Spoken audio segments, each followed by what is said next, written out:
அனைவருக்கும் அன்பு வணக்கம். உவப்பு தலைகூடி உள்ள பிரிதல் அனைத்தே புலவர் தொழில் என்கின்ற வள்ளுவனுடைய வாக்கிற்கு முத்தமிழறிஞர் கலைஞர்களுடைய விளக்க உரை என்பது மகிழ்ச்சி பொங்கிட சேர்ந்து பழகுவதும் பிரிந்திட நேரும்போது மனம் கலங்குவதும் அறிவிற் சிறந்தோர் செயலாகும் என்கின்ற அந்த விளக்க உரையோடு இந்த குறள் சொல்வது போல பள்ளிகளில் மகிழ்ச்சி பொங்க பல நண்பர்களுடனும் ஆசிரியர்களுடனும் நாம் பழகியிருப்போம். அவர்களை பிரிந்த போது நாம் மனம் கலங்கி இருப்போம்.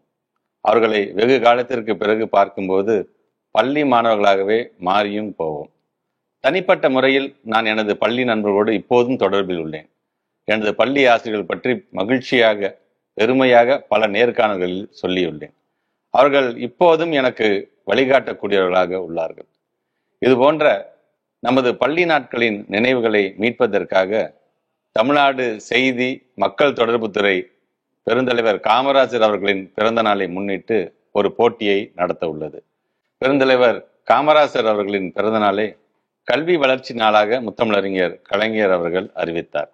அதனை மாண்புமிகு முதலமைச்சர் அவர்களின் தலைமையிலான திராவிட மாடல் அரசு சிறப்பாக கொண்டாடி வருகிறது. அதன் ஒரு அங்கமாக இப்போட்டியும் நடத்தப்பட உள்ளது. என் பள்ளி என் பெருமை எனும் பெயரிலான ஆன்லைன் போட்டியில் பள்ளி மாணவர்களும் முன்னாள் மாணவர்களும் கலந்து கொள்ளலாம். மாண்புமிகு முதலமைச்சர் அவர்கள் பள்ளி மாணவர்களுக்காக முதலமைச்சர் காலை உணவு திட்டம், புதுமை பெண், தமிழ் புதல்வன், நான் முதல்வன், பள்ளி மேலாண்மை குழு, ஸ்மார்ட் கிளாஸ், கலை திருவிழா, வெளிநாடு கல்வி சுற்றுலா போன்ற பல திட்டங்களை செயல்படுத்தி வருகின்றார்கள். இத்திட்டங்கள் எந்த அளவிற்கு பயனுள்ளதாக உள்ளது என்பதை இப்போட்டியின் வழியாக மாணவர்கள் பகிர்ந்து கொள்ளலாம்.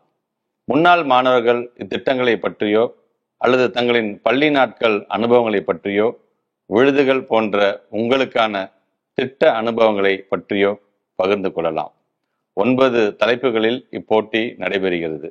கட்டுரை, ரீல்ஸ், செல்ஃபி என எந்த வடிவத்தில் வேண்டுமானாலும் இப்போட்டியில் கலந்து கொள்ளலாம்.